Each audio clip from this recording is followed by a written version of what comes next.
কি অবস্থা, কত টাকা হয়েছিল? টাকা নিল না, তুমি দিতে কি বলছে? হ্যালো এভরিওয়ান, কেমন আছো তোমরা সবাই? আশা করছি সবাই খুব ভালো আছো আর আমিও ভীষণ ভালো আছি। তো দেখো, আজকের ব্লগটা এখন থেকে স্টার্ট করছি। আজকে হচ্ছে শনিবার আর বাজে হচ্ছে এখন 5:30। এখন থেকে ব্লগটা স্টার্ট করছি, তার কারণ হচ্ছে সকালবেলা নানান রকমভাবে ব্যস্ত ছিলাম কাজে, আর ব্লগটা স্টার্ট করতে পারি না। সত্যি কথা বলতে কি, সকালে সেরকমভাবে কিছু কাজও হয়নি। একদম সকালে ঘুম থেকে উঠেছিলাম, লুচি করেছিলাম, লুচি ঘুগনি এইসবগুলো খাওয়া হয়েছে, মানে সকালবেলা দুপুরবেলা তো খাওয়া হয়েছে, দুপুর পর্যন্ত। রান্না সেরকম আর কিছু হয়নি। আর তারপর তো টুকটাক তোমরা জানো যেরকমভাবে ঘরটা পরিষ্কার করা, জামা কাপড় ধোয়া কাচা, তো এইসবই করেছিলাম। আর এখন হচ্ছে কি, তোমাদের দাদাভাই অফিস থেকে কিছুক্ষণ আগে এসেছে। কিছু সবজি ছিল বাড়িতে, আজকে যেহেতু শনিবার নিরামিষ খাওয়া দাওয়া হবে, তো বলেইছিলাম কি আজকে সবজি আর পনির দিয়ে সবজি হবে, মানে এটাকে কি বলে, মিক্সড ভেজ ডাল আর হচ্ছে ব্যাস এইটুকুই আজকে খাওয়া দাওয়া হবে রাতে। তো আমি সেইগুলোকে আনাজ ফানাজ কেটে সব রেডি করে ফেলেছি, রান্না হবে। আর সন্ধেবেলা হচ্ছে কি একবার বেরোবো, একটু দরকার ছিল আমাদের, একটু বেরোবো। আর তোমাদের দাদাভাই ফুলকপি আনতে বারণ করেছিলাম আমি, তো আনিনি, শুধু পনির নিয়ে বাড়ি এসেছে। এখন আনাজ কাটতে বসে দেখি ফুলকপিটা একটু নষ্ট মতন হয়ে গেছে, তো আবার কি যাবো সন্ধেবেলা তখন নিয়ে আসবো। ভেবেছিলাম রান্না করে তারপর একবারে কাজ ফাজ মিটিয়ে কাজ গুছিয়ে বেরোবো, কিন্তু সেটা আর হলো না, যেহেতু ফুলকপিটা নেই তার জন্য আবার কিনে নিয়ে এসে রান্না করতে হবে। তো যাই হোক, চলো তোমাদেরকে দেখাই কীরকমভাবে কী করছি আজকে তো দেখো, এখানে হচ্ছে বিনস কেটে রেখেছি, বিনস, পেঁয়াজ, টমেটো। এখানটা হচ্ছে অল্প আলু দিয়েছি, আলুটা না দেওয়ার কিন্তু একদম অল্প দিয়েছি। আর এটা হচ্ছে গাজর, এটা আগে ছিল গাজরটা, আর এটা হচ্ছে নতুন গাজর, এই জন্য দুরকম দেখতে। দুটো গাজরও দুরকম, যদিও এটা লাল গাজর, এটা অরেঞ্জ গাজর। আর এটা হচ্ছে ক্যাপসিকাম, খুব সামান্য পরিমাণ, আর অল্প করে আদা আর রসুন। আর এর মধ্যে আছে পনিরটা এখনও কাটা হয়নি, এটা কাটবো, কেটে নুন মাখিয়ে রেখে যাব, সন্ধেবেলা এসে রান্না করব। আর এই যে দেখো, ফুলকপিটা বাইরে থেকে দেখে ভাবছিলাম ভালোই আছে, তো সেই ভেবেই তোমাদের দাদাভাইকে আনতে বারণ করেছিলাম, কিন্তু কাটার সময় দেখছি কি এখন একটু শুকনো মতন হয়ে গেছে, আর অল্প অল্প কালো কালো হয়েছে। এই জন্য ও খেতেও চাইছে না, বলছে আবার যাচ্ছি যখন, তো বাজার থেকে আবার নিয়ে আসবো। কি বলতো, এতটা রান্না হবে, এবার সবটাই মানে ঠিকঠাক হচ্ছে, আর হচ্ছে শুধুমাত্র ফুলকপিটার জন্য যদি খাবারটার টেস্টও কমে যায় বা খাবারটা যদি খারাপও খেতে লাগে, যেহেতু অনেক দিন হয়ে গেছে ফ্রিজে ছিল, তা সত্ত্বেও যদি মানে ভালো না লাগে তখন কিন্তু খারাপ লাগবে। আর সারাদিনের পর একবার ভাত খাবো, যদি না তরকারি ভালো হয় তো ভালো লাগবে না। এই জন্য তো ওটাকে রেখে দিচ্ছি আপাতত, মানে ইউজ করছি না, বা তো বাজার থেকে যাই নিয়ে আসবো, তারপর নতুনটাই হবে, ওটা গরুকে দিয়ে দেবো, এই আর কি। যত দিন যাচ্ছে না, এখানে অল্প অল্প করে গরম পড়ছে, বেলার দিকে বাইরে বেরোনাই যাচ্ছে না। আর আমাদের সত্যি বলতে দরকারটা বলে রাখি, টুকটাক জিনিস কিনতে বাকি আছে, কিনবো আর কি। ঘর সংসার করতে গেলে যেরকম লাগে টুকটাক জিনিসপত্র এইসবই। আর মেন একটা জিনিস কিনতে হবে আমাদের, একটা গামছা কিনতে হবে।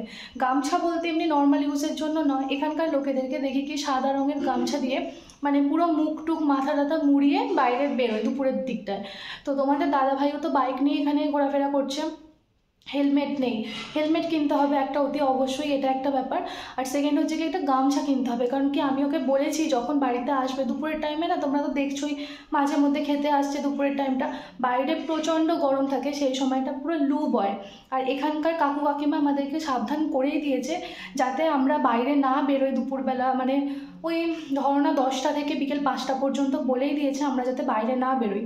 এখানে প্রচুর গরম পড়ে, প্রচুর রকম মানে অসুবিধা হয় আর কি, শরীরে নানা রকম সমস্যা হয়, তো এই জন্য বলে দিয়েছে। কিন্তু বেরোতে তো হচ্ছেই মাঝে মধ্যে, তো এই জন্য ওকে বলছি কি গামছা মুড়ে বেরোতে সবসময়। এখানকার লোকেদের তাই দেখছি, সাদা গামছা পুরো মানে ব্যান্ডেজ মতন করে এরকমভাবে বেরোচ্ছে। ওই গামছাটাই একটা কিনতে যাব, আমি নিয়ে এসেছি আমার একটা সাদা ওড়না, যদি কখনো বেরোতে লাগে তখন বেরোবো। ও বুঝতে পারছে না কীরকম কী কিনবে না কিনবে, এই জন্য আজকে বেরোবার, এখানে একটু দেখবো, মাঝে মধ্যে তো বেরোনো হয়, এই জন্য একটু ঘুরে ঘাড়ে দেখার জন্যই। আর তো দেখা যাক কোথায় যাই, কখন যাই, কিছুই এখনও ঠিক হয়নি। তো এখন মোটামুটি কাজ হয়ে গেছে, এখন একটু বসবো, রেস্ট করবো, একটু রেস্ট আর কিছুই না, একটু বসবো, তারপর বেরোবো, সন্ধে টন্ধে দেখিয়ে তারপর বেরোবো। একটা ভালো ব্যাপার কি হয় বলো তো, এখন বেরোলে তোমাদের দাদাভাই এখন ফ্রি থাকে, একটু সময় মানে থাকে আর কি। আর দোকানে গিয়ে না আমাকে বলে কি কমিউনিকেট করতে হিন্দিতে, তো তো এই করে করে আস্তে আস্তে মোটামুটি কথা অল্প অল্প করে শিখছি। আমার সাথে বেরোয়, মানে দোকানে যায় না, আমাকে জাস্ট বাইরেটা মানে ছেড়ে দেয় যে তুমি যাও, তুমি দোকানে গিয়ে ওদের সাথে কথা বলে তুমি জিনিসপত্র কিনে নিয়ে আসো। এই করতে করতে কিন্তু অনেকটাই শিখে গেছি, কিন্তু খুব একটা ভালোভাবে পারি না, যদিও আমিও বুঝিয়ে দিই কোনোভাবে, ওদের কথাও বুঝতে পারি, টুকটাকভাবে শিখছি। এখন আর রেস্ট করার টাইম নেই, এখন বাজে হচ্ছে প্রায় 5:45 মতন, সন্ধ্যে দেখাবো আর করবো। তো এখন যাই দেখি পনিরটা কেটে একটু রেখে দিই, সব কিছু টোটাল কাজ বাজ গুছিয়ে সন্ধ্যে দেখাবো, সন্ধ্যে দেখে তারপর বেরিয়ে যাব। তারপর বাইরে থেকে এসে আবার একটু রেস্ট না নিয়ে না রান্না করতে আসতে পারবো না, এটা একটা সমস্যা। তো এটাই আর কি। তো যাই হোক, চলো তোমাদের সাথে আবার পরে দেখা করছি। তোমরা কিন্তু ভিডিওটা পুরো স্কিপ না করে পুরো প্রথম থেকে শেষ পর্যন্ত কিন্তু দেখতে থাকবে। তো দেখো আমার সন্ধ্যে টন্ধে দেওয়া হয়ে গেছে এখন, আর এখন হচ্ছে বেরিয়ে যাই। আজকে আবার খেলা আছে, ও এসে খেলা দেখবে, সেই জন্য তাড়াহুড়ো করছে। তো আগে বাইরের কাজটা মিটিয়ে আসি, তারপর এসে রান্না বান্না হবে। তো চলো যাই হোক, তোমরা ভিডিওটা দেখতে থাকো, আবার এসে দেখা করছি। আমরা রেডি হয়ে বেরিয়ে পড়েছি, আর বাইরে এসে দেখি এখনও এত আলো, এই দেখো। তো আমি এটাই ভাবছি যে আমি তো সন্ধে দিয়ে দিলাম, বাইরেটা খেয়ালই করলাম না, এখনও এত আলো, আমার সন্ধে দেওয়া হয়ে গেছে। তো যাই হোক চলো, খেলা আছে, ও তাড়াহুড়ো করছে, তো এসে আবার তারপর সব কিছু হবে। তো দেখো আমাকে নিয়ে এসেছে এখন একটা দোকানে, যে দোকানটাতে 99 টাকায় সব পাওয়া যায়। তো কি জিনিসপত্র কিনতে আছে না আছে বাকি আছে, তো আমাকে বলছে এখানে থেকে দেখতে, দেখাই। এই যে দেখো 99 টাকা সমস্ত জিনিস পাওয়া যাচ্ছে, তো গিয়ে দেখি কি পাওয়া যায়।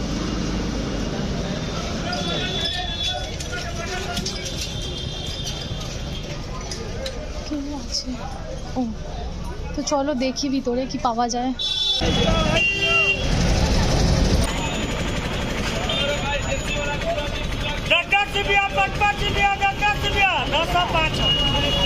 লাইন দিয়ে সবজির দোকান, প্রচুর সবজি পাওয়া যাচ্ছে এখানে, দিনে আর রাতে সবই এক।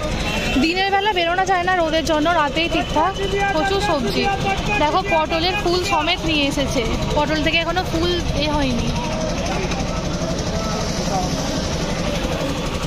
শসা 20 টাকা কিলো, তারপর পটল নিলাম, শসা নিলাম, আর হচ্ছে একটা আম নিয়েছি। রাত্রি হলে এখানে সব লোকেরা সকালে রোদের জন্য বেরোতে পারে না, আর এখানে প্রচুর দোকানে, সামনেই গেলে স্টেশন, ওই যে লাইট জ্বলছে দেখতে পাচ্ছ দূরে, ওই সামনেই হচ্ছে স্টেশন। আর এইখানটাতে সন্ধ্যের পর থেকে প্রচুর ভিড়, আর প্রচুর গাড়ি টাড়ি ভিড়, লোকের যত। দেখো এখন এসেছি হচ্ছে একটা দোকানে রসগোল্লা খেতে, এখানে হচ্ছে কি গরম রসগোল্লা পাওয়া যায়, তো সেই জন্য এখানে এসেছি রসগোল্লা খেতে। এই যে কি রসকুঞ্জ, তো চলো দেখাই তোমাদেরকে কিরকম কি পাওয়া যায়। সামনেই হচ্ছে মুঘলসরাই স্টেশন, ডিডিইউ মানে দীনদয়াল উপাধ্যায় স্টেশন, আর তার সামনেই হচ্ছে এই যে এই মিষ্টির দোকানটা। দোকানের ভিতরে এত ভিড়, আর গিয়ে মিষ্টিগুলো দেখাতে পারলাম না, তোমাদের দাদাভাই নিয়ে চলে এসেছে। এই যে দেখো পুরো সফট একদম গরম রসগোল্লা। কত করে দাম নিল? 10 টাকা পিস, 10 টাকা পিস, অনেকটা বড় সাইজটা, ভীষণ সফট। এখানে মিষ্টিগুলো একটা কি পুরো ছানার দেয়, শুধু ছানারই হয় মিষ্টিটা, ভীষণ ভালো খেতে, একদম এতটাই নরম, পুরো একদম কি বলবো, খুব সুন্দর খেতে, টেস্টও খুব ভালো।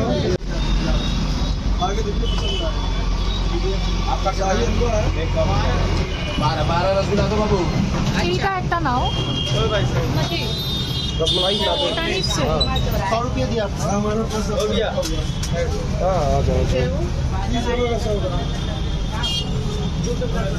এটা কি মিষ্টি? কি শাহি হালুয়া? সিন্নির মতো দেখতে না? খাও, খেয়ে বলো কেমন কেমন, কিসের মতো খেতে, মানে কিরকম? রাবড়ি।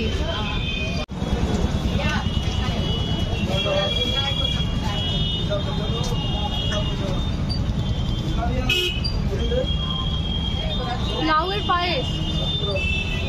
তো দেখো এখানে আমরা 2 রকম মিষ্টি খাওয়া হয়ে গেল। শেষেরটা খেলাম হচ্ছে কি ছিল ওটা, ওই লাউয়ের পায়েস টাইপের, খেতে ভীষণ সুন্দর খেতে। আর ফার্স্ট হচ্ছে রসগোল্লা নিয়েছিলাম একটা। এখন তোমাদের দাদাভাই আবার গেছে আর একটা মিষ্টি ট্রাই করবো। যেখানে মিষ্টিগুলো ভীষণ ভালো খেতে, খুব সুন্দর খেতে। আর এটা হচ্ছে একদম স্টেশন থেকে একটুখানি এসে সামনেই দোকানটা পড়বে, রসকুঞ্জ নাম।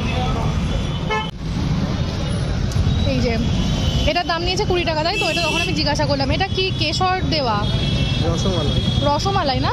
ভীষণ সুন্দর, দেখতেও খুব ভালো। এটা খাও, একটু খেয়ে বলো কিরকম।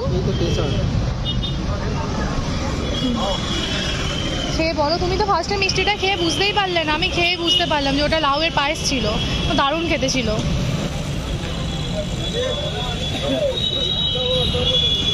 কেমন? ভালো খেতে। এটা এখানে তো মিষ্টিগুলো এমনি সুন্দর খেতে, আর দুধের অরিজিনাল একটা লাগছে। ডেয়ারি প্রোডাক্ট বারবার বলছে, ভীষণ ভালো,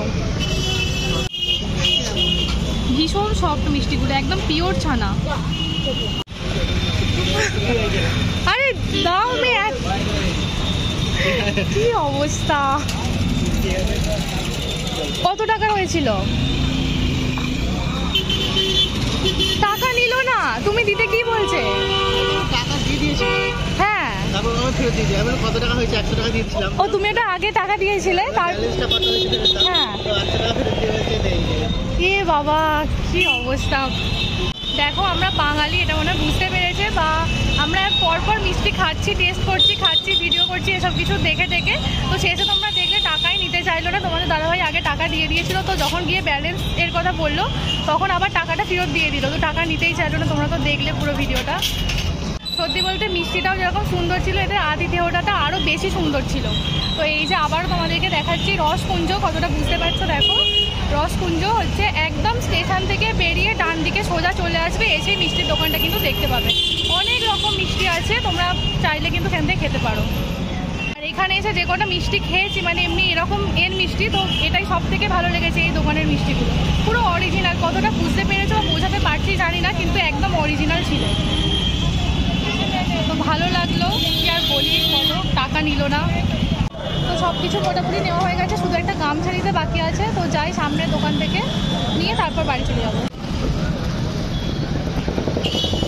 গামছা सफेद की रंगीन। হ্যাঁ, সফেদ সফেদ। सफेद गमछा दिखाओ, इधर आ जाइए। अरे बंगाली। হ্যাঁ হ্যাঁ गमछा चाहिए? হ্যাঁ হ্যাঁ, গামছা চাই।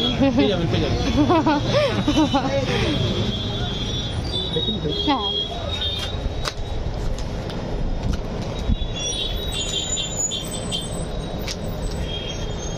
অনেক কটা কালার আছে।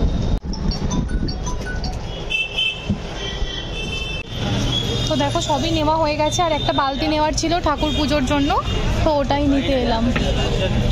কিতনা দাম হ্যাঁ? 40। এখানে মেন রাস্তার পাশাপাশি প্রচুর গলিও আছে, তো গলির মধ্যেও কিন্তু সমান পরিমাণে দোকান আর সমান পরিমাণে ভিড়। দেখো, এসে গেছি, এরপর তাড়াতাড়ি রান্না করে নিই, অনেকটা দেরি হয়ে গেছে। আর চলো তোমাদের সাথে রান্না করে আবার পরে দেখা করছি। তো দেখো, রান্নাগুলো মোটামুটি হয়ে গেছে, তোমাদেরকে একবার দেখাই দাঁড়াও। এখন এখানে ভাত হচ্ছে, ভাতটা হতে বাকি আছে, আর এই যে তরকারি, আর এখানে ডালও হয়ে গেছে। তরকারিটা দেখো, এটাকে এখানে বলে মিক্সড ভেজ। তো পনির দিয়ে আর সমস্ত রকম সবজি, সমস্ত বলতে ওই গাজর আছে, বিনস আছে, ফুলকপি আর অল্প আলু, তোমাদের তো দেখালামই, সেটা দিয়ে তরকারি। নিরামিষের মধ্যে এই খাবারটা দারুণ খেতে লাগে। এটা এখানকারই মেনলি রেসিপি, এখান থেকেই মানে শিখেছি রান্নাটা। দারুণ খেতে লাগে, ভীষণ সুন্দর। তো আমাদের এমনি নর্মালি যেগুলো আমরা সবজি যেগুলো খাই, পটল, কুমড়ো, ঝিঙে, ঢ্যাঁড়স, এগুলোকেই চিনি। এটা কিন্তু সেই রকম টাইপের নয়, এটা একটু অন্যরকম। গাজর, বিনস, ক্যাপসিকাম এসব দিয়ে তরকারি সচরাচর আমাদের বাঙালিদের বাড়িতে হয় না। এটা মেনলি এখানকারই খাবার। এটা মিক্সড ভেজ হিসেবে খুব পপুলার খাবার এটা। আর ম্যাক্সিমাম তো এখানে তো মানে ভেজিটেরিয়ান, তোমরা জানোই। তো এটা হচ্ছে ভেজ খাবার, একদম পনির দিয়ে বানানো, খুব সুন্দর খেতে লাগে এটা। তো যাই হোক, চলো, ভিডিওটা অনেক বড় হয়ে গেছে, আজকের ভিডিওটা বড় করছি না। ভিডিওটা আজকে এখানেই শেষ করছি, দেখা হবে পরের ভিডিওতে। ততক্ষণ পর্যন্ত তোমরা সবাই খুব ভালো থেকো, সুস্থ থেকো আর সাবধানে থেকো। আর যারা এখনো পর্যন্ত আমার চ্যানেলটাকে সাবস্ক্রাইব করোনি, প্লিজ চ্যানেলটা সাবস্ক্রাইব করে দিয়ে পাশে থাকা বেল আইকনটা অল করে রাখবে। আর ভিডিওটা ভালো লেগে থাকলে অবশ্যই লাইক, কমেন্ট, শেয়ার করতে ভুলবে না। তো চলো, আজকে ভিডিওটা শেষ করলাম, টাটা।